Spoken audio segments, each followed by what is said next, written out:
And clicking in. There we are. We are now live.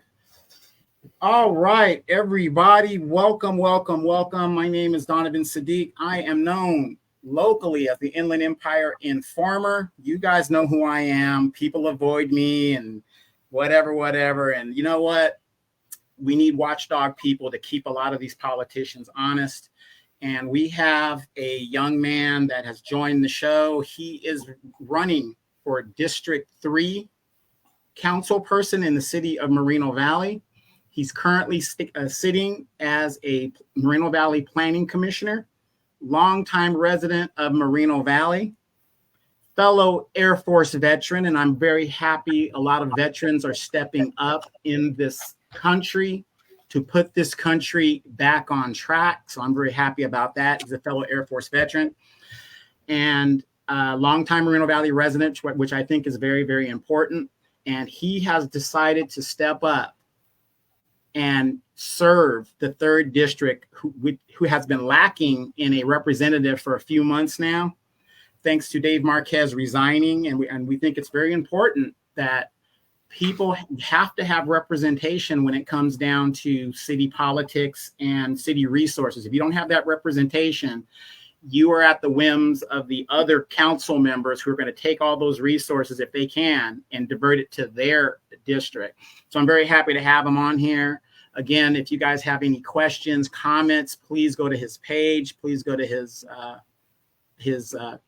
candidate forms. And we have less than 30 days to go. So this is getting pretty deep. And, you know, we're at the sprint hour because people are now paying attention to local politics. So Alvin Dejanay, yeah. Louisiana. I just picked that up. You know, it's a Louisiana name. So, you know, Alvin says he be cooking that southern Louisiana food. And if you guys have been down to Louisiana and know what I'm talking about, that's some of the best food in the world. Welcome to the show, brother. Good to see you. How you doing? I'm fine. Thanks for having me. I appreciate it.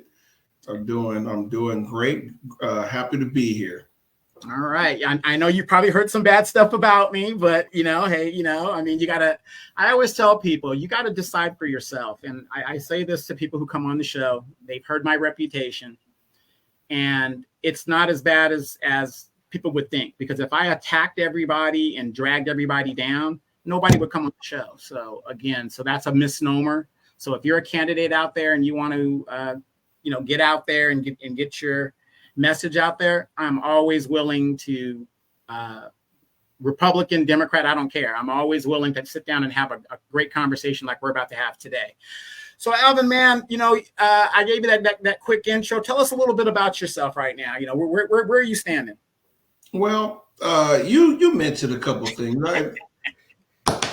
I can start by saying that I've been in Moreno Valley for over 50 years. I think we moved out here, I want to say 69. So I went to elementary, middle, and high school. So yeah, 54 years now.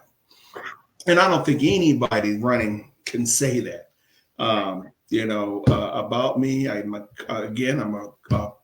current commissioner for the city of Moreno Valley. I've been doing that for the past 7 years. I've been a teacher. I've been in the Moreno Valley Unified School District for 32 years now. Wow. Yeah. Wow. I'm also a professor at National University. I've been doing that for the last 7 or 8 years now.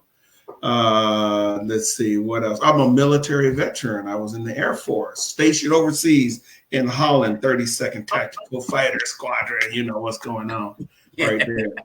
I get it. Love the other branches. I do. Like I always say, if we needed the Marines for a ride to take us over the sea so our planes won't get wet. No, no, love the other branches, but the Air Force to me was the best. I am also a board member for church. I'm also a board member for the Auburn Association. I'm a board member for a dance group youth organization. I'm also on the, I guess you call it the APAC, was the African American Parent Advisory Committee. So there's quite a few things that that I get into. So I bring a lot of experience to the table. For me, I guess, most of you are probably wondering, why am I running? Why am I stepping up here? Let me say this. Again, being just a lifelong resident of Moreno Valley, if I planted a flag, I planted it here. I raised my kids here. My mom is here. My dad was the former NCOIC of avionics at March Air Force Base. So military brat. When I joined the Planning Commission, I started out at the Safety Commission. That was very brief. And I thought, you know what? I can do more. You sit back and you see things going on in your city. And like I recently heard, it's like this. If you don't vote, don't complain. I mean, you got a voice, you got something to say, your voice needs to be heard. And there are other things you can do as well. And that's what made me say, I better step up. I love my city. I love where I live. And I said, you know what, I can do more. So I decided to run for city council, to step up the game just a little bit more than just the planning commission. For those of you that don't know what a planning commissioner does, just about anything that comes across the table, from a new building to changing some ordinances, a new, maybe a Popeyes or whatever it is. The city, the developer goes to the city to develop plans, and they come across our desk, and we read the plans prior to that, and if it fits in that round peg fits in that round hole, then pretty much we say yes to it. And with that, I've learned a lot. I learned how city government works, how our city government works, how we are able to make things move forward from point A to point B.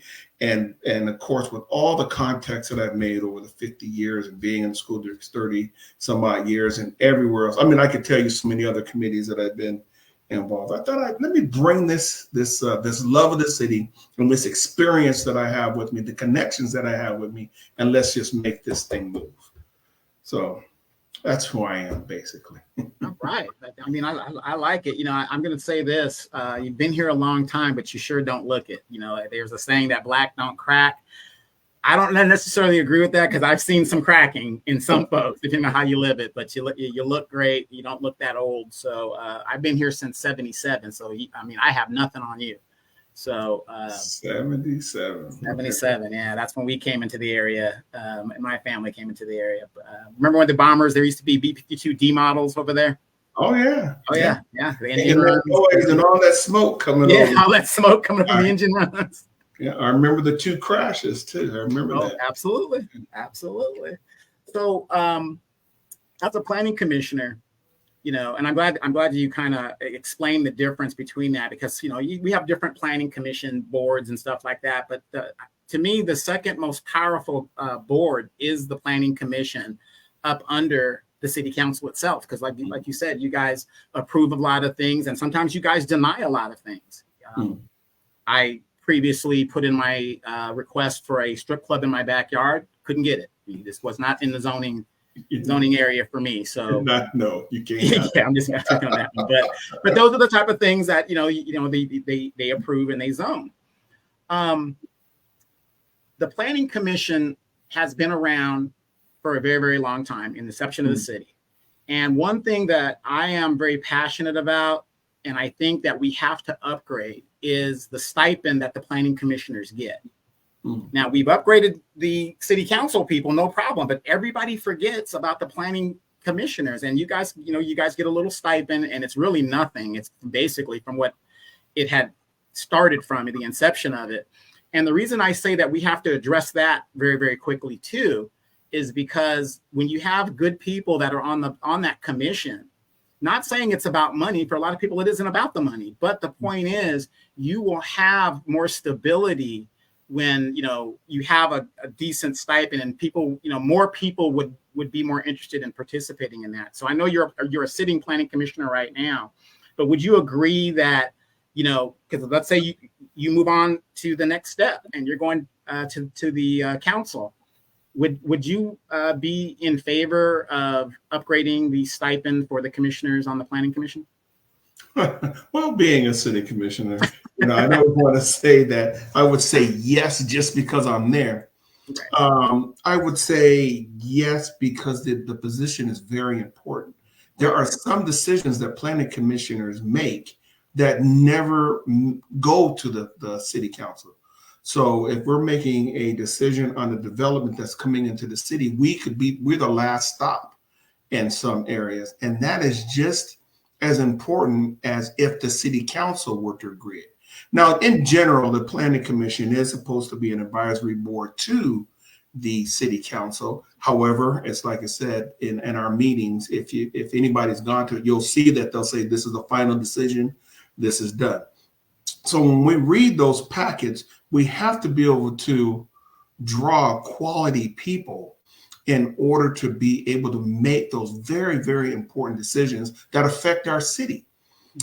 Even to this day, we have one alternate and we actually have one vacancy. And in a city this large, those positions should all be filled. And I'm not saying that the stipend would bring more people to it. Of course, it would make it slightly attractive. However, just in the mere fact that you'll watch city council get raises, you see city staff get raises, you see, people have to understand it is a time commitment that's involved with it. There is actually, you're traveling back and forth to City Hall. I remember when I first started, they would give us the packets by hand.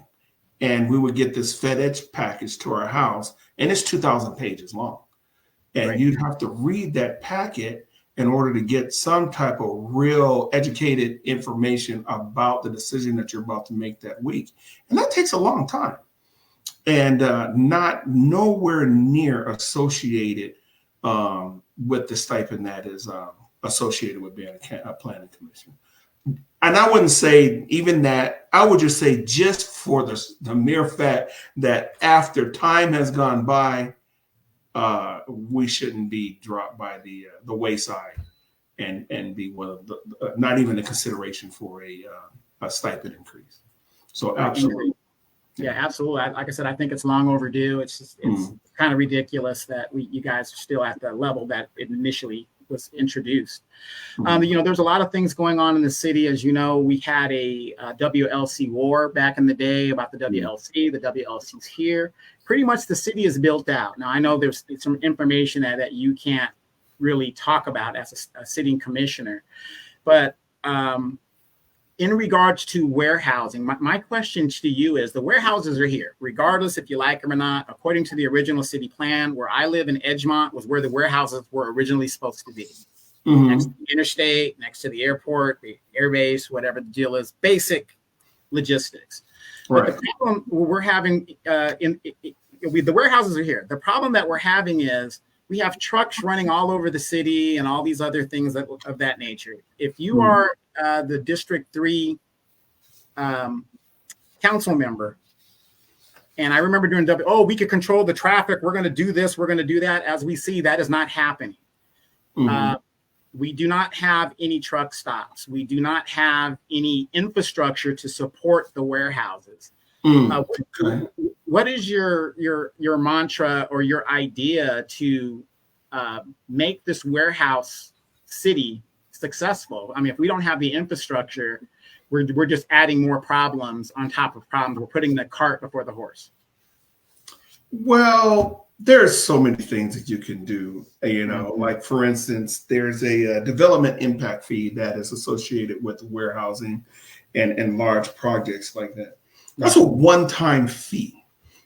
And once that money runs out, then the responsibility to fix the streets goes to the city and you as a citizen. Let's say, hypothetically speaking, I was just spitballing out there and say, let's not make that a one-time fee. Let's make that, let's take what we normally would charge and make that an annual fee, but it doesn't end. Not that much all at once, but we stretch it out. So because when you build a warehouse, when you build something like that, we also create truck routes. Mm-hmm. And those trucks are traveling on those streets, and they're traveling on those streets every day. Once those impact fees end, the trucks don't stop. And so now we're looking at the city to pay for the upkeep, the repair, the infrastructure of the streets, stuff like that. But as a commissioner, I can say, hey, let's change that, and so that as long as these places are operational, and as long as these trucks are moving, then there should be a fee associated with it, so the city doesn't always incorporate those fees. Also, when you're looking at something as big as the World Logistics Center, and you have a lot of trucks that are coming into the city, they not only do they come in to bring goods or drop off goods or take goods out, these trucks also need to be fixed. They need to be fixed. They need to park somewhere. And we have so much land. I can tell you this: truck parking, for one, is a problem within the city, throughout the city, right? Because we really don't have a designated place for them to go. So people that are private owners, they may park on the street, they may park, in neighborhoods, and just flat out, those streets are not built to handle that weight. And because that's not a truck route, then the city has to incorporate to fix those. That takes me in the code enforcement and all kinds of stuff, that, we have to have some accountability and someone to say, hey, this shouldn't be here. But as we grow as a city, we got to keep this in mind because, like you said, they're here. It's not that anybody's going to come in at this point and say, make these things disappear. That's not going to happen. But Moreno Valley being the somewhere in the 20s to 30 largest city in California, we're still growing. We can't grow by reaction. We got to be proactive, and we have to be able to look at the future. We probably need to look at the larger cities and that are very successful with this and say, we need to designate a place. We need to go out, maybe way out by Theodore or something like that, and say, hey, we need to get these trucks out from the inner city of Moreno Valley and out that way if they're going to be here. It's like you said, they're here. Right. And I don't want the trucks on Day Street. I don't want them on Cactus. I don't want them on any of our streets within the city. We want to put them out. And also, we need to have the structure and the services to support them as well. Because once a truck drops off his goods, that sort of thing, now he's got to turn around and go back out and get his truck fixed. Now that's even more truck traffic. So we want to be able to be proactive so that we can support what we already have here. We want to build, and again, also, we have to be environmentally, sound as well, and stay up on what is the latest laws when you talk about the emissions for trucks. And again, here's my thing: who's controlling that? Who's watching that? Who's making that accountable? You would be amazed at how stringent it is for the accountability for a truck and the emissions. A lot of trucks have the emissions as low as the equivalent of maybe 4 cars. Mm-hmm.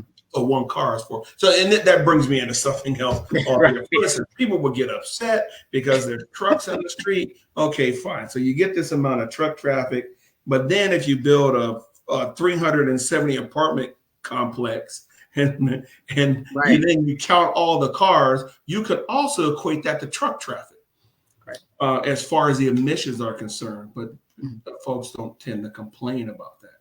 Your cars create pollution, and it's just like trucks, right?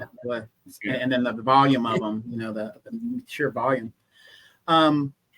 So that was an excellent thing, because one of the problems that we're having is, you see trucks breaking down in neighborhoods, the transmissions go out. They have the same problems as any mechanical machine. So, you know, the tires are blown. We don't have tire shops. We don't have transmission. We don't have the infrastructure to support the trucks that support the warehouse. So we got to worry about that because, like you said, they're not going anywhere. They're here. So there's nothing we could do. And my thing is, I didn't really fight against warehousing. I fought against where warehousing was put. Again, I live in Edgemont, so I knew this was where the original city plan, where the warehouse should have been, not in the middle of a residential neighborhood. Somebody spent $600,000 for a dream home, and there's a warehouse right across the street. Absolutely. But speaking of this, you are in education. You are a professor. Our second largest employer in Moreno Valley is the school district. And okay, we have warehouses here. Now in District 3, where you are vying to be a public servant, the saying is this: you want to know where a city stands with its population, it's the jobs that they bring to that city.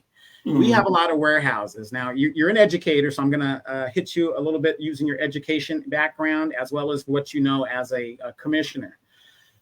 How can we attract higher level jobs other than the basic knowledge that the majority or our median of education level is high school? But a lot of us don't have we're above high school education. Some of us have bachelor's degrees and all this other stuff, but yet the jobs in the city are more geared to people, and I get it, that have high school education because that's the majority. What is your idea to bring a few higher tech jobs to Moreno Valley?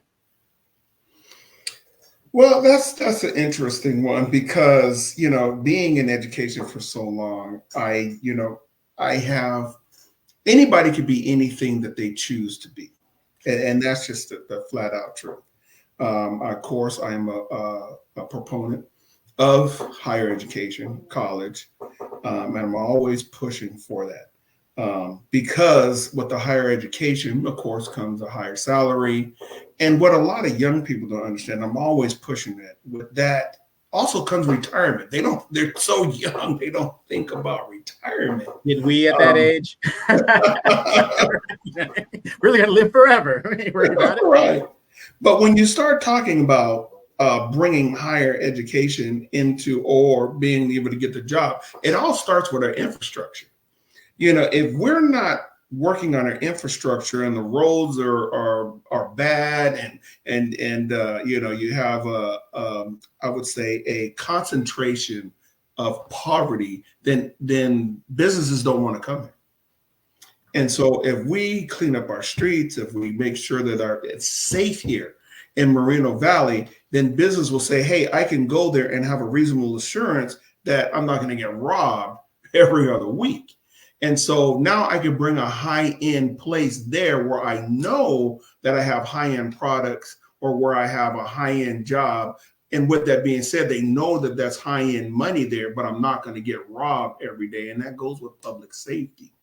Also, I also have come to realize this, is that everybody doesn't want to be a doctor. Everybody doesn't want to be a lawyer. Everybody doesn't want to do the things that necessitate a post-secondary education.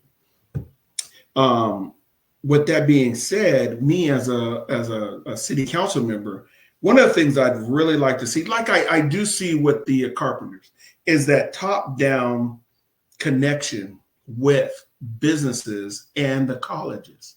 For instance, I'm city council. I go into these businesses and I say, when somebody walks through your door, what do they need to know?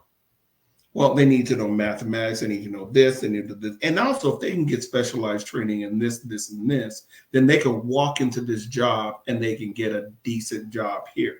Well, you take that information and you take it to the college. Once you take that to the college, then you partner with these businesses, because you don't always have to be a master's level educator in order to teach. And so when you get these colleges that are local, like our college right down the street, Moreno Valley College, if they were able to have the classes that somebody can walk out of that class and walk over to that warehouse and get a job and be qualified for that job, that works as well. So what happens is we teach at the level where they say, oh, well, you can be a rocket scientist, you can be a doctor, you can be a lawyer, you can be this. And yes, we do have nursing programs. Yes, we do have apprenticeships. But I don't see enough of that. Mm-hmm. And so we end up losing our young people out to cities like Riverside, San Bernardino. They go out even further out to LA and stuff like that, so they can pick up the higher end jobs. But Moreno Valley needs to attract those jobs by being a better city. And it all starts at the grassroots, and it all starts at the bottom with our infrastructure. Amen. I'm with you on that. So far, I like what I'm hearing. It's for those of you guys, again, this is Alvin Dejanay. He's running in District 3 for City Council. He wants to serve you. So I think you guys need to listen. I mean, he's talking from wisdom. He isn't talking like, hey, I'm just here and I'm popular and all that. He's putting two and two together. To me, it's basic logic with some education behind it. But here's my question for you, and I'm going to ask this for the District 3 residents. Mm-hmm. What is it, other than a vacant seat from a resigned former council member, what is it in District 3 that needs to be worked on, in your opinion? We need to continue to work on the plan of how District 3 is going to be formed. District 3 is a little more unique than the other districts. We have a lot of area on the East End where a lot of people are looking to develop in that area. And we need to develop safely. We need to develop also with environmental concerns. We need to also think about our children that are going on here, that they're gonna raise up here. They're gonna want to live here. They're gonna want to play here and stuff like that. And we have a really unique position other than the other districts because we have all this open space. Yeah. What are we going to do, and how are we going to get people from District 3 to start coming to the planning meeting, start coming to the city council to say, this is what I want to see. This is what I want. And see me, I'm knocking on doors every night. And as I'm knocking on doors every single night and I'm talking to people, and anybody that's been out there and they see me knock on your door, you also see me taking notes. Mm-hmm. And there's going to be people, even before I become a city council, that I'm going to get back to because they've already alerted me to certain things. And I'm not going to let that drop. And so I think that other than running, for one thing, me as a city council member, public forums in the district need to be ongoing. Not just because I'm asking you to vote for me as a city council. The next couple of months down the road, let's talk about what needs to happen. Let's talk about planning. Let's make that a regular thing that's going on instead of just during an election. So now we hear the voice of the people. And guess what? Just because I have education, just because I've been in the school, just because I'm a professor, doesn't give me all the answers. And also, it doesn't also give me all the insights. We are District 3, not just me. We are District 3. Right. Right. Absolutely. Right. And that needs to happen. And that's something that, there's a couple things that, I want to champion. Like I definitely want to champion that top-down relationship with the businesses around. I can spearhead that. I can go out there and start doing that because I got connections with the schools. I got connections with the businesses. I can also spearhead that continual community engagement with my district in order to see what we're going to do. Like I said, we can do this, se puede, we can get it done. I heard that. And I'm glad you answered that, and you're talking about that, about working with others and getting together. As you know, Moreno Valley is very factional when it comes to the city council. There's factions going on. This person doesn't like this person, and this is that, and that and this, and that's just the way it's always been, I guess, here in Moreno Valley. It's been like that way since the 2000s. It's really let me cut you in on that just a minute. Since I've been in the planning commission, mm-hmm. I've heard things, yes, but anybody can tell you I'm not involved in that. Mm-hmm. And I just made a real purposeful effort not to get involved with that. So that way, when I'm there, and anybody knows me on the planning commission, or anybody knows when I'm going in as my own guy. You know, I'm not going in under a clique or a movement, or, you know, I don't hate anybody. Matter of fact, I can tell you this, and I'll just be perfectly honest. I'm driving down the street and I see one of my rivals' signs have fallen over. I call the guy up on the phone and says, "Hey, your sign has fallen over on this corner." And he's like, "Wow, thank you. I really appreciate that." Mm-hmm. Now, most people say, "Let it stand," you know, but that's not me. Right. You know, why not call? Because you know what? I don't hate anybody like that. And I'm not going to play dirty pool, and I'm going to help the next guy out. I know he's running against me, but why not call him up and say, "Hey, I see your sign is down. Somebody needs to come and pick it up." Oh, absolutely. See, and that's the answer I was kind of looking for, because, you know, when you've been here a long time, like we have been, and you're seeing the factions and the fighting, when the commissioners and the city council are fighting each other, nothing gets done. Nothing gets done. Nothing gets done. And I think that's very important, that we got to turn the page, regardless of, you know, this and that and that and this. Like I said, you've been here a long time, so I'm very sure you have a lot of interpersonal connections in the community, which I think is a plus to be a commissioner or sitting on that city council. Because if you're just somebody who comes out of nowhere, and, you know, people don't know how you got there, you got all this money or whatever, and, you know, you get placed there because you have all these beautiful signs around the city, because that's how you get elected in most cases. But you don't have those connections. Right. It's going to be very difficult to move things and get things done. And I've watched and I've seen over the years constant infighting, and we need to, you know, put that to a stop, especially at our age. I mean, you know, right. I'm embarrassed sometimes when I look at people our age, and maybe a few of us that are older, and the way we conduct ourselves at the city council meetings. I mean, it's embarrassing. And then, you know, let's not even talk about the school board meetings, what's going on, you know, over there recently. And I'm thinking about that, and I say, we've got younger people that are looking at us as parents, as uncles or elders or whatever you want to call us, and they're thinking this is the way you're supposed to run government. And it's not. Ronald Reagan said in the 80s, and I'm very sure you're familiar with it, nobody's going to get 100% of everything. Right. He goes, I'm content getting 80 out of 20, you know, getting 80% out of 100, or, you know, 60 out of 100. There's got to be some kind of compromise there. So I'm kind of glad that you're coming in with that thing like, hey, I'm here to work. I'm going to work with anybody if it's in my district's interest, if it's in the city's interest. So that's what we need. We need to, and there's no shade to anybody else that's on the commission, but the point is we need to move the city forward. Right. The infighting, it's just a waste of time. It's just a waste of time. But speaking of which, District 3, like you said, has a lot of opportunity out there, a lot of land. Mm-hmm. Now, and I know I talk about age a lot. And when I was here in 1977, thank goodness for the base. You could go on the base. There's a youth center, you know, you could go hang out over there. But the city doesn't have a youth center, and it hasn't had one. It's had a senior center. It's always had a senior center since way back in the day. What are your thoughts on, I know we recently approved the expansion of the senior center. Great. Hallelujah, whatever. Mm-hmm. But I believe the children are our future. Teach them well and let them lead the way.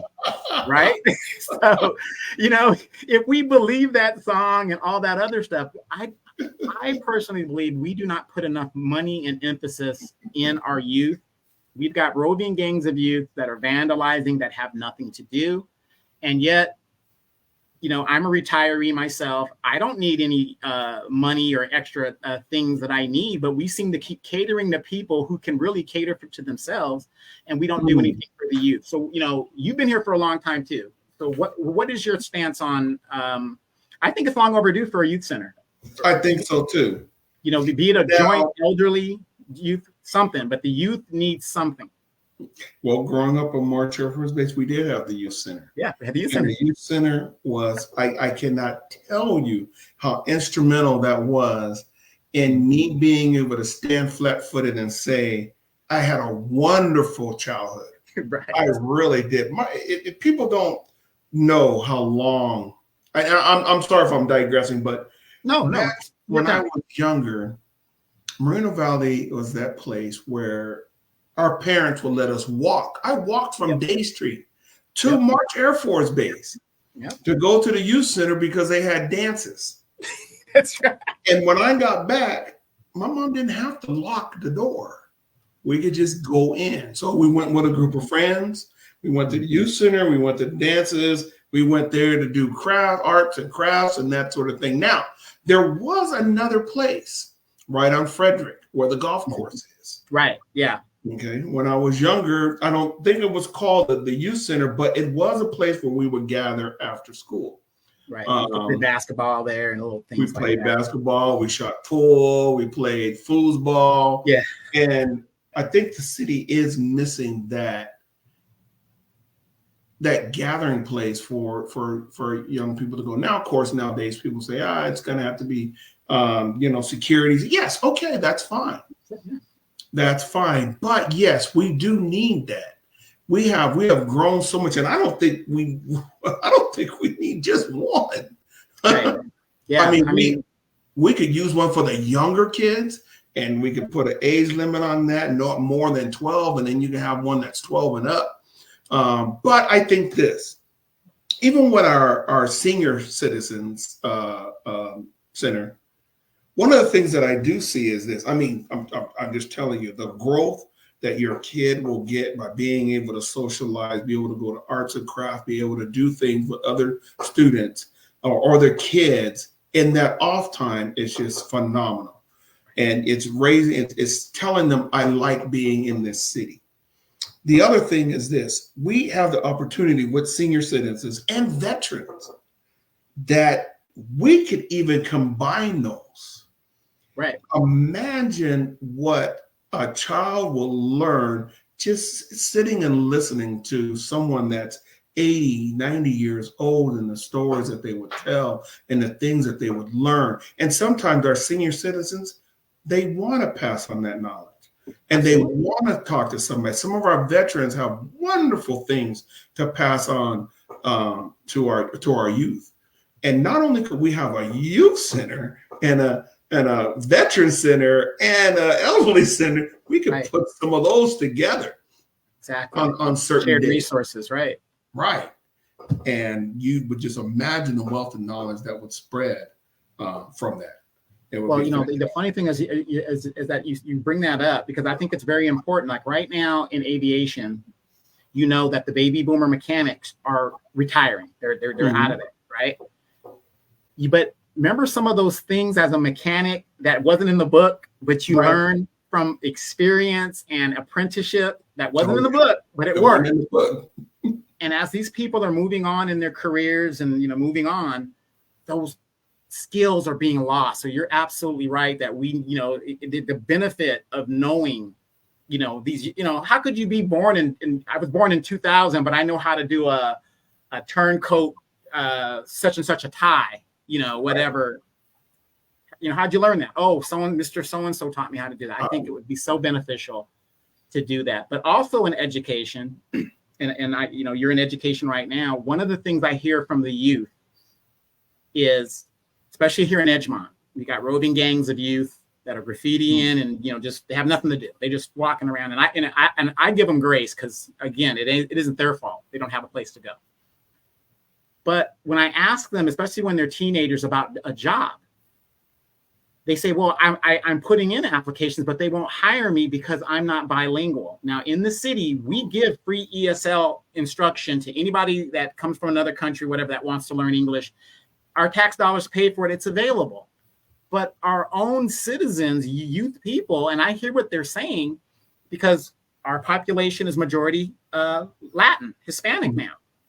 And if I was a business owner, I would prefer somebody who's bilingual. And unfortunately, in America, if you're a Native American, that isn't a mandatory thing, So a lot of our kids are being disadvantaged because they have no way of a dual immersion program and something, like that. And I've talked to some school board members about it, but as a commissioner, or not a commissioner, but as a council member. What are your thoughts on that? Oh, that's a wonderful thing, because look, if you want to learn Spanish, you take a Spanish class, and that's pretty much about it. Other than you're learning from your friends or somebody that's around you. I've learned quite a bit of Spanish just from talking to people, but that's not enough. Now, of course, when a English language learner comes to school here, then we put them in programs, and then we try to assimilate them into English. But the only thing for somebody to go the other way from English to Spanish is to take that one class. That class fills up fast. Right. But every single EL student is able to get taught English. And we need to be able to go both ways with that, because in Ian, I'm not trying to, I can tell you, my best friends, my neighbors are Latino, and they tell me all the time, you're pronouncing that wrong. Yeah, I get it too. I get it. Matter of fact, but most of my neighbors, I have to use the Google Translator because they don't speak any English at all. But you know what? I give it effort because I want to give them the respect and that their culture brings. It demands respect as well. But we don't make enough effort as Americans to learn the other way around. Right. And I think that it should be in our parks and recs. I think that it should be in our schools more so, because it's like you said, you got only take that one Spanish class or two Spanish classes, then that's only for those the folks that end up in those classes. And then they walk out and they need to be bilingual in order to secure a job. And we need to do a better job at that. We most certainly do, because Moreno Valley is a majority Latino. Well, they say in another 10, 15 years, the majority people in the United States is going to be Hispanic. You got to learn. And, they just let, I don't know, whatever that is, but you let all the migrants that are coming here from Latin countries, they're going to be speaking Spanish. And I think that it's a disadvantage. If we invest now with our youth now, it's going to benefit them later. Because you'd be amazed, because I was stationed overseas, and it's not, here we have English and you learn Spanish. And I've been trying to learn Spanish, but when you go overseas, they know five languages, six languages, and we're struggling for one. And Spanish is very phonetic. It really is very phonetic. And once you learn to congregate the verbs, once then you're starting to roll, and then you're starting to speak Spanish very well. And you're absolutely right, because it's not the responsibility and for just our Latino population to assimilate to us. It's our responsibility as well. Right. It really is. And it's just the same thing I always say. I say this as well. I get it. People are environmentally friendly. They're coming, they're knocking on the door, and they're saying, don't build, the truck and this and that. And then you go and you jump in your truck and you create pollution. Well, I have 2 electric cars, and I'm saying I'm doing something about it. I get that. But guess what? Pollution is not everybody's problem except yours.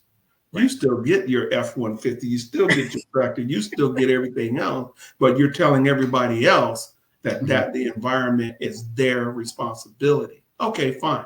Yes, as a commissioner, as a city, I do have a lot more responsibility to be environmentally friendly. And then again, as a city council member and as a commissioner, I have more responsibility to learn to also assimilate into the Hispanic culture, because that's who my people are. That's right. That's what's Moreno Valley. It's the majority.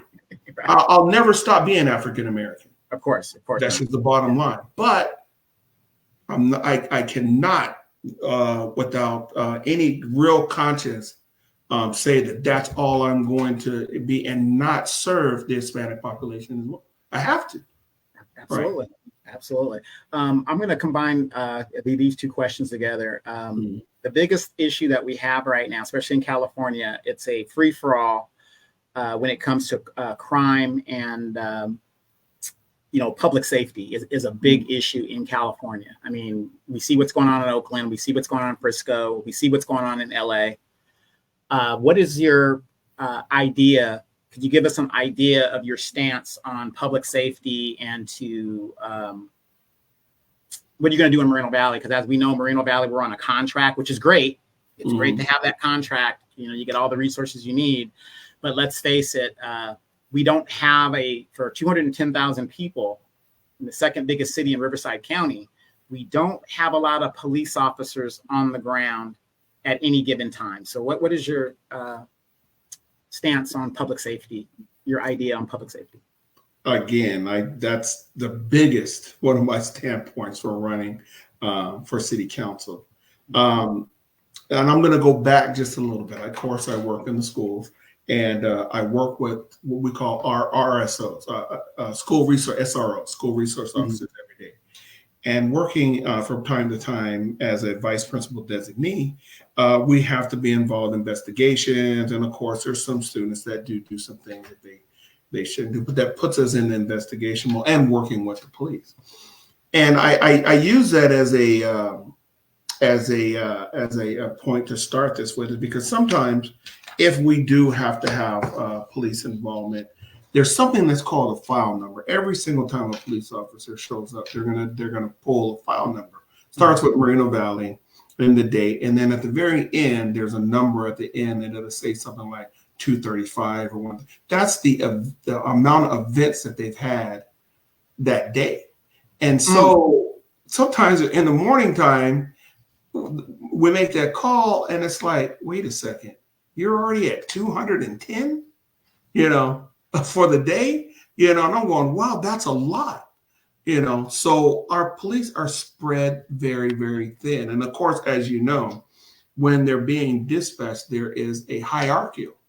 Of course, you got to go to the murder first. You have to do that. You have to go to the robbery that's taking place right now before you go to the guy that's parked illegally. And so that's why sometimes people are saying, wait a second, it takes a long time for the police to go there. There is a priority list, but it also takes a long time because we don't have enough resources for our police officers. We don't have enough boots on the ground. We don't have enough people that are out there to be able to serve we're 54 square miles, I think it is. Yeah, about 54 square miles. Yeah, to serve our city. And that's one of the steps. I can tell you right now, and I'll say this flat-footedly, and Mike Hestron, the DA of Riverside, endorsed me. Chad Bianco endorsed me. Wait, didn't you get the RSA endorsement too? They sure did, absolutely. But the letter's sitting right there. Right. Yeah, I keep my ear to the street, so I kind of know who's getting what. Okay, there we go. Right. And so when law enforcement is saying, you know what, I believe in this guy, you should too, because I believe this. I know people want more parks in Moreno Valley. I know they want more places for their children to play, but if you don't feel safe going to that park, we got a mute point here. Wow. You know what I'm saying? We got to make it safe here first. And we don't want to have that. I heard this once and it almost broke my heart. Somebody called it Murder Valley. Murder Valley back in the 90s. Yeah, there's a lot of gang activity here. I don't like that.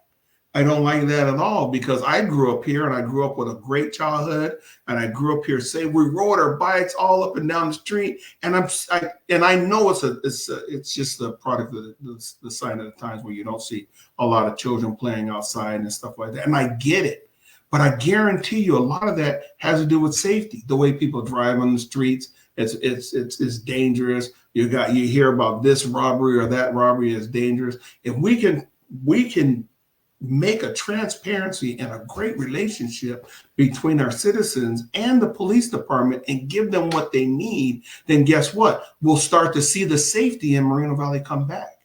And when the safety in Moreno Valley comes back, guess what? A lot of things are going to happen. Then businesses are going to want to be here. Then when businesses go here, then education goes. I mean, it's just that domino effect. Right. And I'm glad, we're into this mode of the public safety, because as you know, in 2028, the Olympics is coming to LA, and they have recently basically criminalized in California, homelessness. And a lot of gentrification has taken place in Southern California, Los Angeles. They built a $6 billion stadium where most of the people who live around it can't afford a ticket. I can't afford a ticket. I like to go. It's a beautiful stadium. But basically, they've criminalized homelessness in a sense, and we know what that means. And that means a lot of the homeless are going to be shipped out to the Inland Empire, and a lot of the homelessness. And as we've seen now, we're starting to see a rise in the homelessness issue. What are some ideas that you may have in regards to addressing homelessness issues in Moreno Valley as it's starting to come? Because where I live in Edgemont, Adrian Mitchell Park, first Black female soldier killed in combat in the city of Moreno Valley.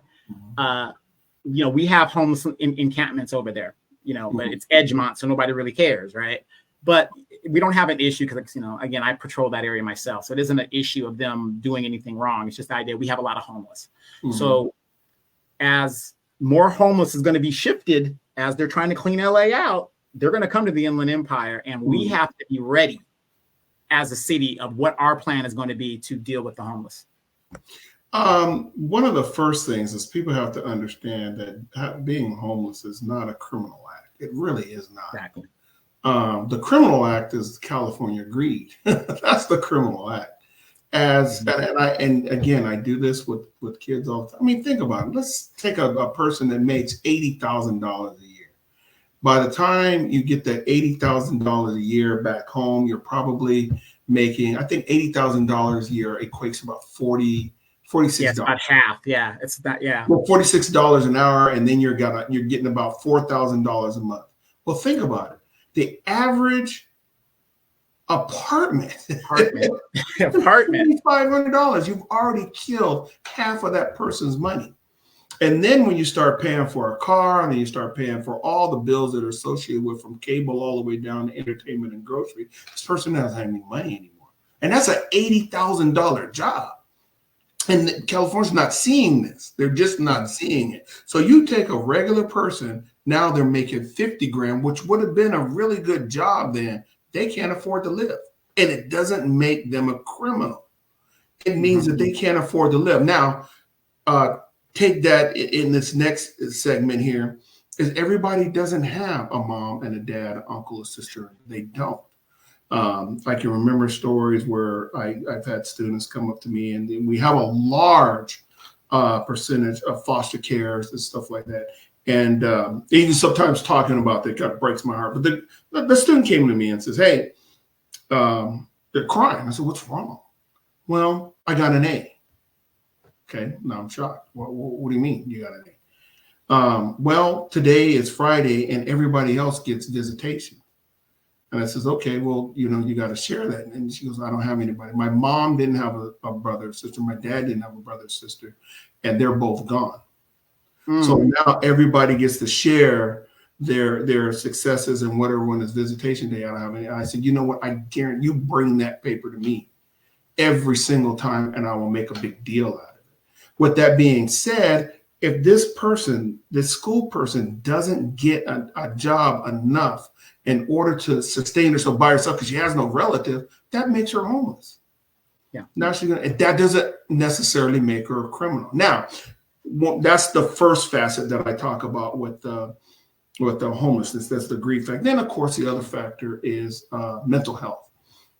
Mental health is a big, big issue, and there are some homelessness associated with mental health. And here we go with mental health. And me an educator, I know that you can have services all the way up until about 21 and a half for mental health services. You go to the Inland Regional Center, and after 21 and a half, you're pretty much dropped off. Now, there are some services you can get to back and forth, but you're on your own to get to those services. If they can't get to those services, then guess what? You're out there on the street. And it may take the kind compassion of somebody else to help you get to those services. But here we are as a city, like, where can that person walk into the city, right in the city hall, and say, where can I get some services at? Or where is that kiosk? Or where is that booth where I need help? And can they walk in and get it instead of having to go to a computer that they don't have to look online to be able to find those services? And so one of the things about services or about homelessness is that we need to be able to make our resources very easily ready for them to be able to get to and access. I mean, right now, if you became homeless, you wouldn't know where to go to get services. Right. I mean, me and you, and most people that are sitting here listening to this right now, they wouldn't have a clue what to do. The first thing they would do is probably go to a relative. But I'm saying, without those relatives, where would you go? Can you count on your city to help you? And so with that being said, now you're talking about tying in March Air Force Base and all that empty land over there. Right. I got to think they have 4,400 square miles of land that still needs to be reassessed or re-annexed. Right. We also talk about business. Here's one great thing that I've always said too, is that we're not building the shelters, and we're not building the places where homeless people need to be able to go to. We don't have we don't have that connection between medical, mental health services, and to be able to have that, and it needs to be able to just pour out like this. When somebody says, I need help, I don't have a place to stay, where do I go? And once you get there, it needs to be coming out like this. Here you go, here you go, here you go, here you go, here you go, here you go. And that's one of the things that we need. We also need to look at some cities that have been able to overcome it without throwing people out of their cities. For instance, you go to other countries and they handle it. I mean, I was once looking at even Japan. They have these little, have you ever seen the pods? Oh yeah. No, I used to live over there. I was a dependent over there. So I graduated high school over there. So yeah, the pods and the little thing, and it's a little tube. You put the quarter in and it opens up and you have a place to sleep. Right. They vacate it or they come out, somebody cleans it up for the next day. And it's just a bed, it's just a little place, and that's all they need. But we don't think like that. Of course. Not in America. Oh God, right. No. We need to change our thinking, and we need to stop criminalizing homelessness. We should not do that. Even my own son has dealt with himself saying, you know what, it's too expensive to live. Slept in his car a couple of times. This is nah, man, get over, what are you doing? Yeah, get home. But he has that resource. Right. Right. So I would say that our city needs to be able to like, I will write that right over your shoulder. It says City Hall. I'm seeing that background. And somebody needs to be able to walk right in that door right there. And I get it. The first thing you see is planning. Okay, that's fine. The first thing you see is this. But I should be able to walk in there and see a veteran center. I should be able to walk in there and see homelessness. I should be able to walk in there and know that my city has got my back. Right. Absolutely. Which brings us into another part of public safety and homelessness is like right now in the national news, we had a hurricane that recently happened in North Carolina, and another one, a super one is on the way again. And FEMA says they don't have the resources, and they doubled like $750 to residents and citizens of the United States, because they took the money and however they moved it for migrants. Now, Moreno Valley is a sanctuary city. And of course, sanctuary cities, I don't know if we have migrants here or not, but the point is California's been dealing with the migrant crisis for since we were born, right? Coming over. So it's, California's pretty used to it. But the thing is, resources aren't infinite. And so as a councilman coming up with the homelessness coming from the West out of LA, and you've got migrants seeking asylum in a sanctuary city, how are we going to balance and have the resources to support both things? Because we still got to be able to help citizens in their time of need. That depends on who you connect with. For instance, I don't want to put her on blast, but my fiance was a director of a program where when young children got displaced at the border, they would drive them in, feed them, clothe them, educate them, and they have a machine not a machine, just people that would get to be able to find family members, stuff like that, to be able to reconnect them with their family members. Why can't we do something like that with adults? Good point. Good point. Good point. And these are things we got to think about, because I get tired of government being reactive rather, like you said, proactive. If we think about this stuff and just say, hey, just in case, like the military, you got all these people. A lot of people don't know this. In the military, all the branches in Washington, D.C., in the Pentagon, they have people that sit there all day long and they just plan wars. That's all they do, how they're going to do it, whatever. They just put these plans away. The plans could be 80 years old. And if something kicks off, they'll pull those plans out, look at them, and upgrade them. And unfortunately, in the civilian world, everybody's really, really reactive. But speaking of war, there are wars. There's rumors of wars. Billions of dollars are going overseas. Moreno Valley is in the clutches of one of the most historic bases. Anybody in the Air Force commanded at that base, and it's been downsized. It's a reserve base. However, and I know a reserve base cannot upkeep a tempo of an active duty component of a deployment or something like that if they need to get these Marines out of here or whatever. March Air Reserve Base is still the biggest employer in Moreno Valley. What are you going to do as a council member to ensure that base stays here in March Air, here in Moreno Valley? Because don't even get me started on that. Some dumb council members gave away the racetrack, which I thought was the stupidest idea. But I digress. Where we're at today, but strategically, March Air Reserve Base is the only mobility base in Southern California. 40% of the Marine Corps' total force is 29 Palms in San Diego. So these are the guys that go to the fight. As a council member, what can you do to ensure our partnership with March Reserve continues, if anything expands? Well, I'm Air Force, so that means that our military base commander over there is Colonel Brian Bailey. I haven't had the opportunity to reach out to him yet, but that's one of the first things I would do is reach out to the base commander, Colonel Brian Bailey, I believe it is. What a lot of people don't know is this. You may not even know this. Did you know that they have recently built brand new, that they're replacing the KC-135 with the KC-47 Pegasus, 46 Pegasus, and guess what? March Air Force Base is getting quite a few of those.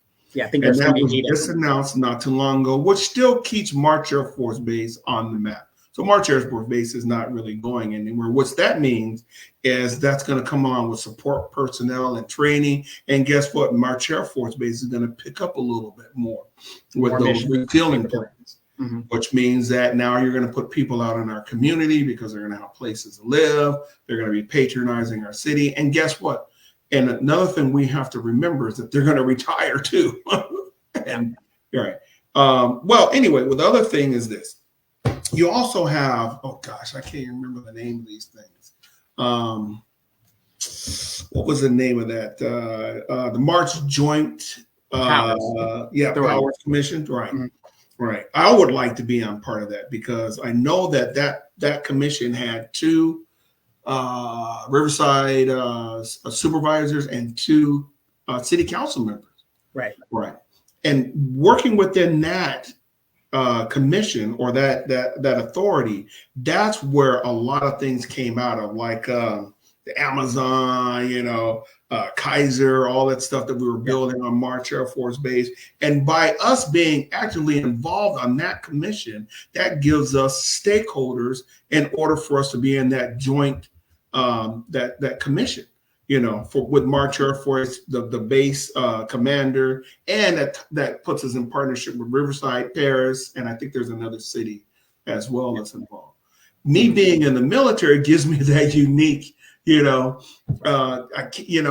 think we have another council member that's also in the military as well, and I could just imagine us both being, with the two of us being on that commission. Yeah, I think Ed Delgado. Yeah, he's Delgado was in the military too. For us to be able to work with the what is it? God, I can't think of the name. What's the JPAC or Joint Powers. Yeah, the Joint Powers Authority and right. Yeah. I'm sorry, I'm going off memory. yeah. No, and and the DoD as well, because I mean, the base is in caretaker status, and a lot of people don't understand. Caretaker status means the land is still owned by the Department of Defense. If they needed that base opened up, they will take that land back and do what they got to do it. The likelihood of that, the likelihood of that is, I'm not saying it's not going to happen. It's very slim, but it could happen. But with that being said, is we have that information and know that, hey, yes, we should be able to build things there, but we also got to keep that military base and that flight line safe at the exact same time. Some people just see it as land, but no. A lot of people don't remember this. When March Air Force was a SAC base, Strategic Air Command, it was I was a SAC warrior. I was there. Right. A SAC warrior. It was like the number. It was, believe it or not, if there was ever a showdown, it was the number 2 hit list. March Air Force Base. Yeah. Because March Air Force Base is centrally located on California to be,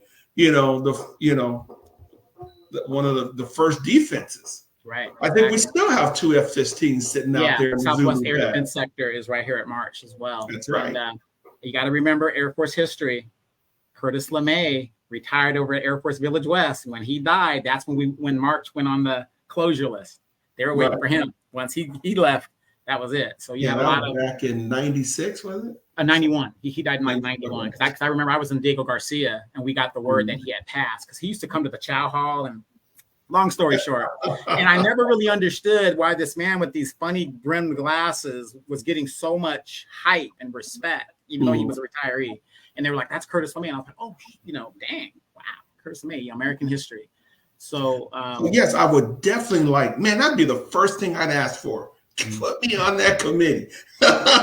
Put me on that, because now I'm talking to Air Force personnel, I'm talking to Riverside, I'm talking to Paris, I'm talking to supervisors, I'm talking to my city council. And now we're trying, because we want to keep March Air Force Base alive. This city was practically built around March Air Force. Right. For people that don't understand, an active duty base pumps to the local economy about $65 million annually. Right. So in reserve status, I think the numbers is about like 16 million is what we're getting in a reserve status situation. It's still something. It's better than nothing. And again, it's still the biggest employer that we have. But with the encroaching and all the building that we're doing around there, not saying that anything could happen, but the more we encroach and build things around it, the less likely the DoD doesn't want to deal with the problems of all that stuff. But like you said, the KC-46, which is a brand new platform that's going to replace the KC-135, that's a high volume asset for the future. Right. So and if we're starting off with that amount of number, we're talking about more than 10% of the total that's been built. Then they're looking at March Air Force Base to come alive. And it seems how we do with these first small number of planes. I think it's only 12, maybe 13 planes that we're going to get. We'll probably end up getting more. Yeah, we're going to have to get more. And a lot of people don't know this. I'm just going to just say this. When I was active duty, we had a reserve associate wing, which was the 452nd, right? The active duty was the 22nd wing. And what it was, the reserves are over there. They have the same things, and we would use the same resources. So you have a reserve guy, but we're in the same unit, but we use the same resources, but we're in different units. Okay. A lot of people don't know this. The 912 over at March right now is an active duty unit that flies the KC-135. So what they did was they reversed it and put the active duty components at like reserve bases and Air National Guard bases, and they share assets. So yes, there are active duty people over there, and that weapon system comes on, the KC-46, you might see 2 or 3 active duty units in conjunction with the reserve units. So possibility. Right. And like I said, we have to be very, very careful about how much we encroach on that flight line. Right. As we start to build and we partner with March Air Force Base, because we don't want them to ever think, we don't want the DoD to ever think that that's not a safe place to return to be an active military base again. Right. But, at the same time, We do want to keep the base going. We do want to keep the lands going. We want to continue on with things with what's that, McLaren Foods and Cisco and DHL and DHL was there and they pulled out because the right. money wasn't right or whatever. It was kind of crazy. I remember. But I think it's important too. Also, we just lost the BX, which is fine. The infrastructure. We get it. As they say in the future, you can still shop online and we'll deliver it to you. So that's the future. I'm heartbroken over that one. Right. August 30th, man. But here's the thing now. We have a commissary now. We got to start getting some here's the thing. We are the 7th largest area of retirees in the United States. We are number 7. That's how many people are veterans or, some kind of family member, associate, whatever the deal is. We're the 7th largest. Do you realize the city of Moreno Valley does not do enough to promote that base? And what I mean is people don't know the gym is open. They don't know the commissary is over there. A lot of people didn't even know the BX was there in the capacity that it's in. Right. NWR, where you could rent vehicles and RVs and equipment and e-bikes. And get tickets, IT ticketing and stuff like that. And so what I'm saying and what a lot of veterans are saying, especially after that BX closed, it woke a lot of us up that we got to start using or losing it. Right. And that's basically what's going to happen. And I really think we need more city involvement in promoting that base and, what's going on. Like you said, the kiosk at the city hall, we should have ITT ticket vouchers over at City Hall when you go in there and saying, oh, well, what's this? Or the commissaries over there. Because if we don't, it's going to be gone. We could even promote vet ticks. Absolutely. Right. A veteran would come out of the woodworks for vet. A lot of people didn't even know about vet ticks. Yeah. Well, here's a funny thing. And I just found this out maybe like a month ago. If you're a veteran, you don't have to be a retiree. If you're a veteran, you can get a national parks, not the state park. You can get those, but you can get a national park pass all over the United States. That's right. For $10. That's right. And that's just when I have my boat. Yeah, there you go. I just got mine a month ago, and I'm just thinking, it's for parking, all kinds of stuff. Right. And see, but a lot of us don't know that. And then again, we have a national cemetery. I run into a lot of widows or family members who had military family members, and they don't know what to do when that military member passes. But like you said, we should be able to go to that city hall right behind me and, start there and get going the right direction. So we need to promote that. Because when you look at it this way, the base has been a sustaining force for Moreno Valley. Yeah. We can't just use that and say they're our number one employee and we don't do anything back.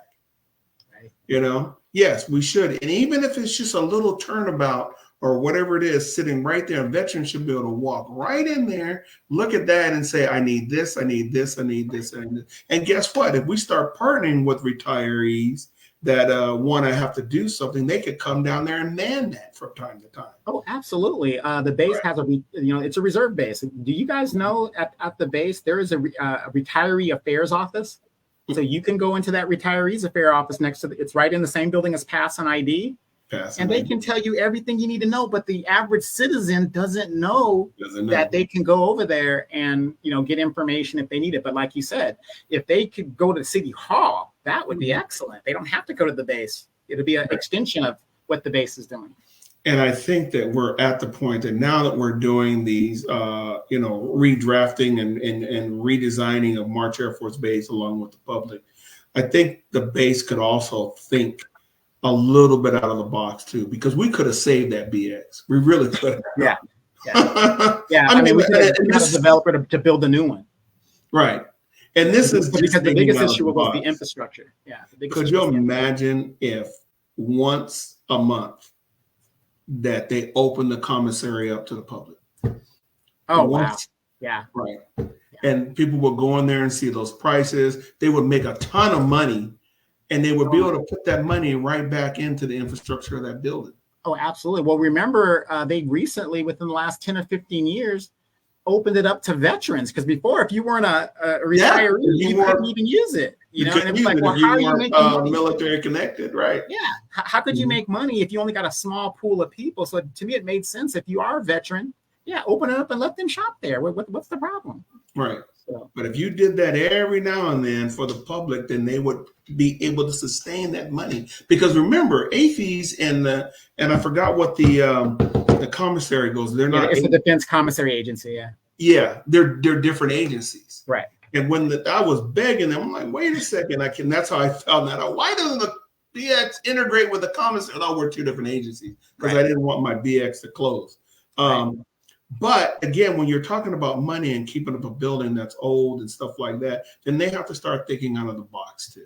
Right. You know, and then I absolutely agree with the Moreno Valley as a city giving back to an entity that's our number one employer. You know, it's such a small thing to get with the Veterans Affairs Center and have something it's just a small thing to do. Small thing. Right. And then another question is AFN, Armed Forces Network, is beamed out of March Air Reserve Base around the world. And it's been threatening to move. Mark Takano is on the board there. That's 383 civilian jobs that could be affected. What is your stance in regards to, like, that's what I'm saying. If we lose the asset rather than keeping it, you know, like, I think the city needs to do a lot more to retain, you know, the more assets that base has, the less likely it's ever going to close. Right. Exactly. So exactly. And so that's what I mean. And we need to do a lot more partnering with that base commander and with this authority in order for that the March Air Force Base, the DLD knows that the city that they've birthed has their back and that they're going to do things for them as well. And that way, when they know that they have, I mean, again, I wouldn't be on the city council forever. You know, I would term out. But at least being able to get in there with a military background and say, like me and Ed Delgado getting on a council like that, well, let the military know that we are here to partner with you.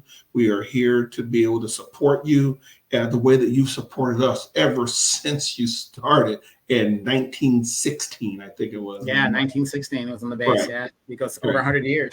Over 100 years. But let's transition before we get ready to go. I think it's one of the most important questions you're going to be asked. It's going to get you some votes if you answer it correctly.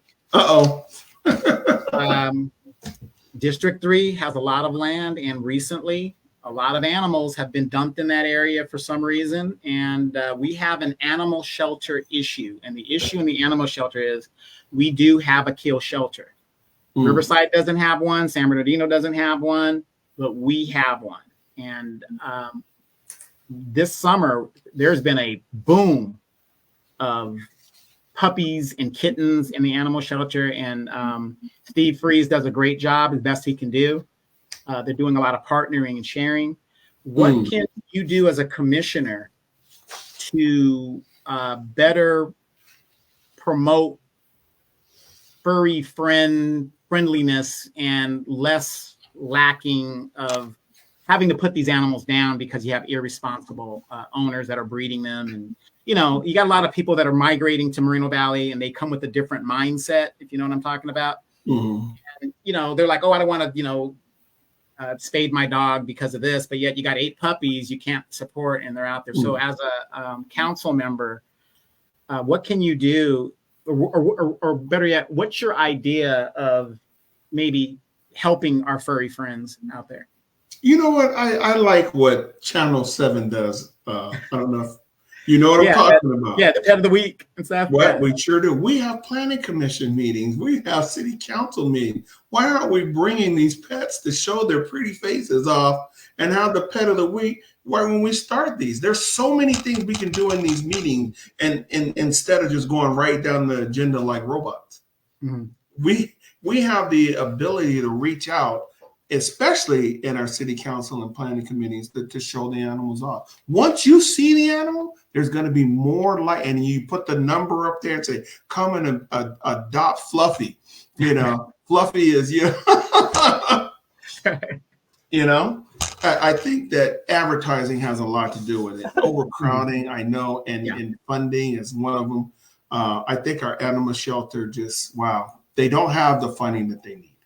Right. They get overcrowded. We're a large city. We haven't changed the animal shelter as we've been growing. We're putting up apartments. We're putting up housing. And guess what? That's more pets. Right. Right. And then, as the pets get older and stuff like that, and then, we euthanize them. And I think that's just wrong. And we're not giving the pets the due that they need. And we're not showing them off the way that we should be, especially with the resources that we have. Mm-hmm. We should be we should be inviting the elderly. We should be inviting vets. We should be inviting them over to our shelters in order for them to adopt a pet. We should be getting our schools involved. Do you know how many children want a pet? Right. Right. Yeah. And another thing is, since we're in the pet realm, Moreno Valley is very famous for our walking donkeys around. Yeah. And unfortunately, again, we have a lot of young people that are, watching too many movies, Fast and Furious, and a lot of not a lot of them, but some donkeys are being hit and things of that nature. Well, what are your thoughts on preserving our natural habitat of our burros that are running around? Because it was so hot in the summertime, and I advocate, we don't really have a lot of burros in Edgemont area in District 1, but when I go up to District 2, there's a lot of them up there. And I try to tell the neighbors to put out a bucket of water to, hydrate these donkeys and stuff. And, what are your thoughts on keeping our natural, because, in your district, there's a lot of horse trails. There's a lot of, open spaces. So what is your vision in regards to balancing the future and whatever, and keeping our nature? Well, balancing is one thing, but preserving is another. Moreno Valley has always been just a beautiful place. And the donkeys have been around ever since I've been a kid. Right. And we do need to have more conscientious people to understand that when it gets 109 degrees out there, they're going to come down. And they're looking for shelter. They're like, no, I'm not saying open up your garage or anything like that, but it doesn't hurt to put out a bucket, like you said, a bucket of water. It doesn't hurt to put out a few carrots. It doesn't hurt to do that because they're part of who we are. Every city can't say that. You go up Pigeon Pass, you go up, you're going to, you go in, and every evening they come down and they walk to the neighborhood and they walk back out, and then the other thing is be conscious about your trash. Yeah. You don't want them getting into things that can harm them, that can make them sick and stuff like that. I think we do need to preserve our horse trails. I remember, gosh, Lee, I'm old. I am so old. When I went to high school, we had a Future Farmers of America. I remember that. Yeah. And I used to think to myself, I want that jacket so bad. No, I wanted to do it because, they had the really neat jacket and everything. And they played with the animals. We had a little farm on the side.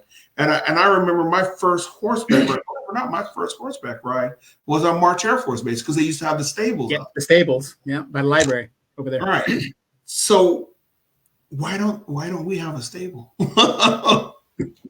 Telling you, there's so many things, it makes you wonder, why did we get rid of this? Or, why don't we have all this money, we have land, we have all this stuff. And to me, it's almost like we're not allocating it correctly. Right. Right. So, in regards to the boroughs and all that other stuff, one of the biggest issues, Edgemont is totally different. I know we have a lot of, we're a totally different animal over here. A lot of code enforcement infractions. And the problem is, when I talk to my friends that are in the 3rd district and the 2nd district, there's a lot of complaints in regards that we don't have enough code enforcement. We do not. and the thing is, I'm saying as a citizen, code enforcement pays for itself. I'm not saying go out there and intentionally write people up, even though, in my opinion, police officers do that, depending on what kind of city you're in. But you see all sorts of violations. We had structures doing COVID that was built in Edgemont that I'm just like, if I can see it, I don't know why code enforcement is not seeing it. And, what can you do to, because if my neighborhood looks good and your house looks good and the property value goes up, correct? But if your house is looking like your shingles are falling and you got your trash can in the front and your yard isn't cut, my property value goes down. So what is your thought on code enforcement? Code enforcement is also one of those key base elements in order to making our city better. Unfortunately, there'll be some growing pains because people do need to be accountable for the things that they do. Sure. And when you look at that hierarchy and you get down to the bottom of this triangle here, and you have safety and you have police officers getting what they need and fire getting what they need and first responders, and you add code enforcement into that, they're going to clean up our streets as well. They're going to tell you, you can't park and block the sidewalk. You can't put that truck across the street like that. You need to come to Edgemont. You need to come to Edgemont, because that's a regular thing over here. But as that happens, and I know that's tough for some people, but then the next thing you know, your neighborhood looks better. Your neighborhood is cleaned up. And yes, there's a few tickets that are going to go out. See, our code enforcement, unfortunately, because we're so few, we're reactionary. Right. Code enforcement needs to be proactive. Code enforcement actually needs to be going out there. And I'm not saying to go out and, to get people with it. People do stuff and they need to go out there. I mean, they just do, and when that happens, and one of the reasons why stuff does happen is because nobody's holding them accountable. If I knew that I was going to get a ticket for blocking the sidewalk or parking a certain way, then I probably wouldn't do it. Mm-hmm. Now, once that happens, then of course code enforcement does make money. That's that symbiote relationship, because they are writing the tickets and those tickets have to be paid. But it's also cleaning up my neighborhood. It's cleaning up your neighborhood, and you're knowing that. Guess what? Okay, I'm gonna digress just a little bit here for just a moment. I remember going to Chicago, and I thought this was the neatest thing. I was standing at someone's house, and I was looking at the park, and there was this long pole. It was way up in the air, and at the top of the pole had a blue flashing light. Flash. What is that? So we'll look at the really top, and it had cameras coming down at the top, and it was at the parks. And he says, well, the flashing light means that by the time the code enforcement gets here, you better be gone. Right. And, you had one person that was sitting there monitoring all the parks, and says, now this person would send code enforcement out to say, okay, it looks like we have something going on here, or police would incorporate them and accompany them to go out and stuff like that. And, they use some of the city cameras to go out and say, hey, you're not in the right place. You shouldn't be doing that. But it was, they're fighting some major issues out there. Mm-hmm. But they were cleaning it up, and they were trying their best to clean it up. And one of the things I said is this: we cannot be complacent as a city as we grow. As we start moving from 20 to 19 to 18, of course, we probably will not catch Los Angeles, San Francisco, mm-hmm. stuff like that. But we're moving into more than just a small city. And we need to start doing things that the larger cities are doing. Right. If not, it's going to roll us over. And if we don't have a strong code enforcement, if we don't have strong safety, if we don't have the infrastructure for our police, fire, and then guess what? We're already losing a losing battle. And code enforcement is very, very, very important. Then once you do that, now you're moving out to the other places where we have said to the businesses and said, no, you can't do these certain things. It's in your conditions of approval and this and that. You can't put the sign here because we say, guess what? We don't have the people that are going out there doing that. So right. Code enforcement, because there's only a couple of people, they're waiting for those phone calls. Right. I mean, you're seeing people like putting refrigerators out in the middle of fields and appliances, and they're building 10 structures with no permits. Right. Exactly. Right. You need to come to Edgemont. Like I said, you're in District 3. You guys are living good over there. But I got a question. Bakari Akil, she says, how do you, I forgot what the question is probably pertaining to. It was a lot earlier. She says, when leadership ain't held accountable. So how would you basically, I'm just paraphrase it for her. How do you hold leadership accountable if they're not doing what they're supposed to do? I mean, I know there's recalls and there's all that other stuff. So that's what I was talking about with continually meeting with the people. Right. Right. And you know what? When the people are bringing you issues, now of course, every issue is not within the preview or not within the scope of something for instance, I'm going out there right now and somebody says, hey, the speed limit changes were here and here. Well, as a commissioner, that's beyond the scope of something that I can do. And I can take it to the right people. I can get it to the right people. And once I can get that to the right people, I can bring it back to code and then say, hey, let's think about changing this. But when we stay in contact with the people that we serve, and I want to really stress the word serve, then they're going to be the ones to hold you accountable. They're going to be the ones to say, you said you were going to do these things. Can we get it done? But if you stay away from them, that's not going to happen. Right.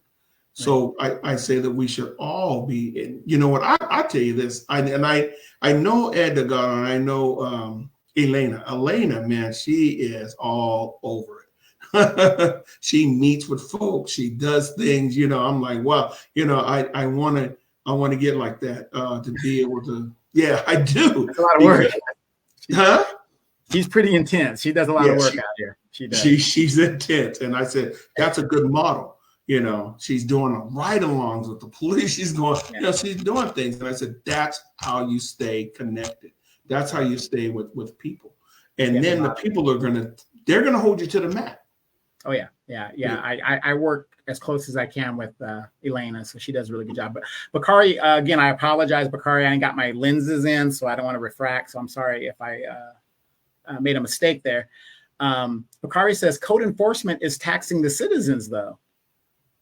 No, I don't. No, I don't think so. Because it's kind of like this. Don't be mad at the police if you're ghost riding your whip.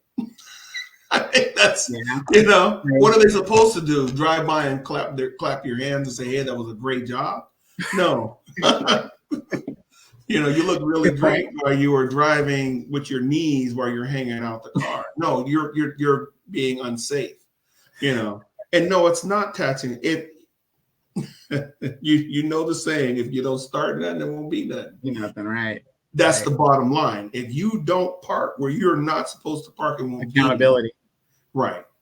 And that's the bottom line. Yeah. And if you get that ticket, you better turn around, look in the mirror. Don't be mad at code enforcement.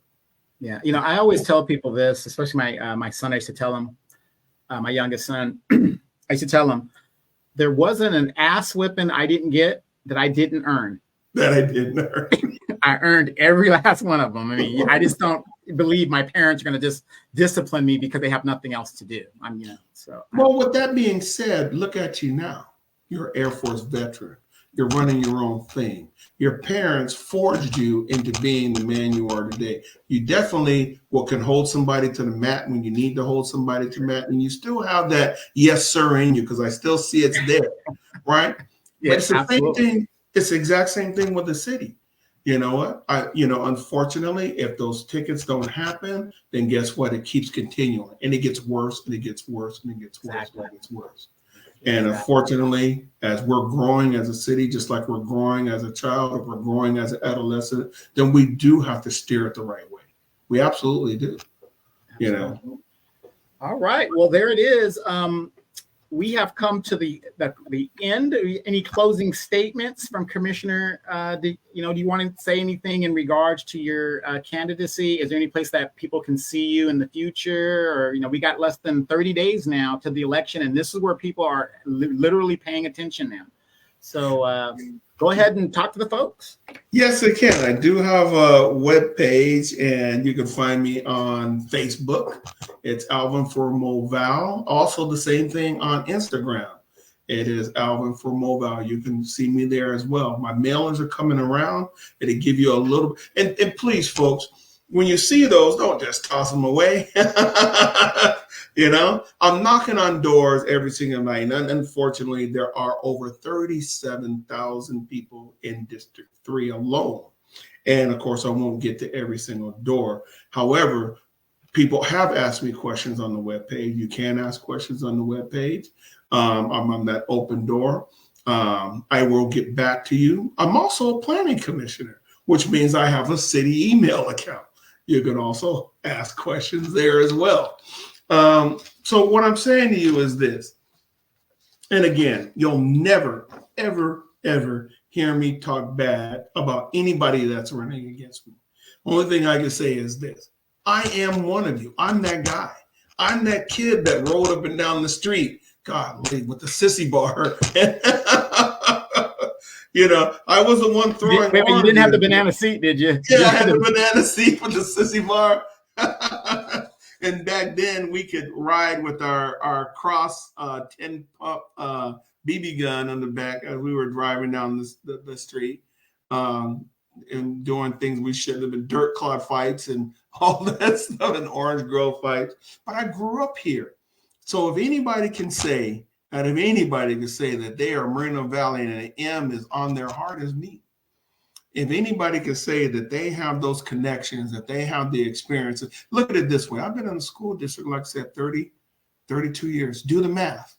That's 32 years of at least 11 to 1,500 kids that I have been in contact with every single day, Monday through Friday, for the last 32 years. That means at some point in time, you may be looking at this, and if you had a child that went to a school around here, then I've probably been there. I've worked at every single middle school and every single high school in the district at one point in time or another. I can't say every elementary, but yes, I've been at Badger, I've been at Landmark, I've been at Valley View, I've been at Canyon, I've been at Moreno Valley, I've been at Valley and Vista del Lago. I've been in all those schools. And somewhere, they may not know me by Mr. Dejanay, but they know me by Mr. D. And I will always stand by this. Ask them. And they will say, you know what? That's a good guy. That guy's heart is in the right place. And you know what? If your kids can say that, you can say that too. And you'll know for a fact that I have your best interest at heart, and that I will fight for you, and I will make sure that your voice is heard when I go up there to city council.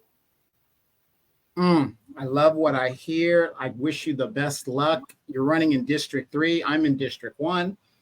My council member is in an election fight as well. Russell Schaefer says, vote Alvin Dejanay for District 3 councilman. More than 50 years in our city. Great Q and A's. I'm glad you guys really enjoyed that, because I try to let the candidate do most of the talking. I ask him just, what I think is basic questions to get him rolling and getting comfortable. Alvin, I just want to just pick your brain just real quick. Was this a very difficult interview for you? No, not at all. So I wasn't attacking. I didn't take your head off or anything like that. No, not at all, man. Not at all. It was fantastic. You guys see my cup there, right? There it is. Alumni. I went to Moreno Valley High School. Exactly. So again, I'm going to wish you the best luck. Look, you got 30 days. Anytime you want to come back and you got a message you still want to get, you're more than welcome to come back on the show. I think you did a great job.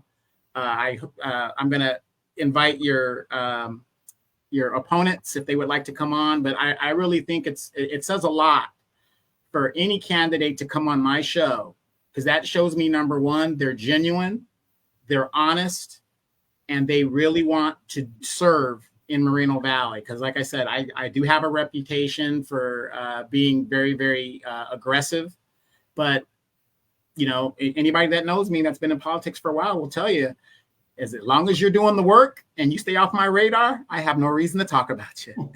But I want to thank you for coming on the show. And again, we got 30 days to go. If you want to come back on this show anytime, please feel free to do that. And even after you win, I'm going to be sending you an email, and I expect you to come back on the show as District 3 council member elect or council member, and tell us what's going on in District 3 and what you got going on. You know what? That's a firm.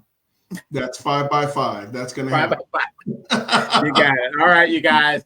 There it is. You guys, please do not forget to vote. Register to vote. If you're not going to vote, the biggest problem in Moreno Valley, of a town that has 210,000 people, less than 20% of the people vote.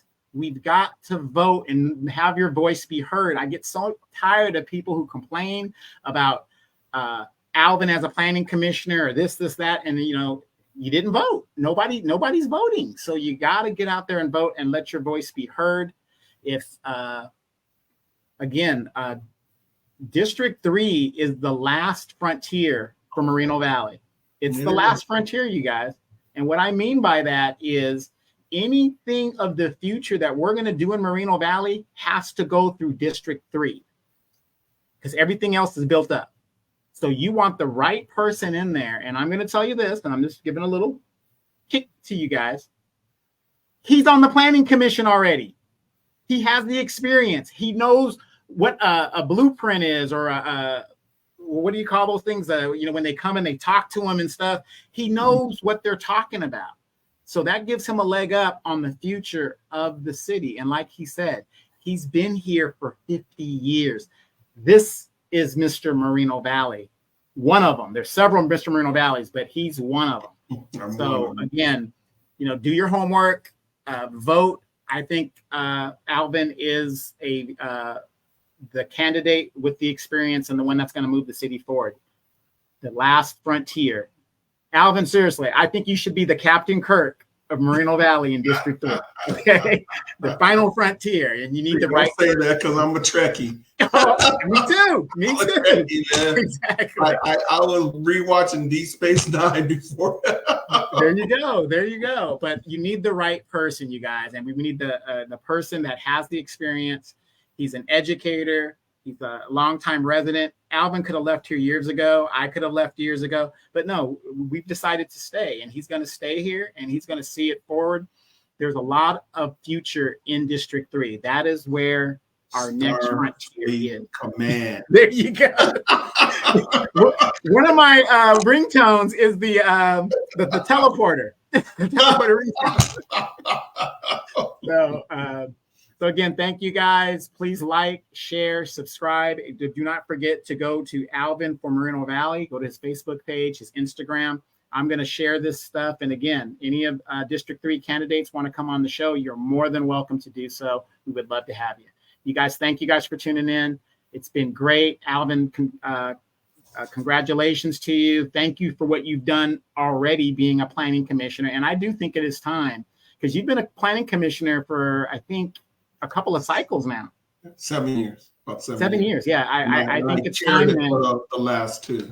Right, and I think it's time you make that move and lead us into the future. So, thank you guys. You guys have a great night. We'll see you guys next week.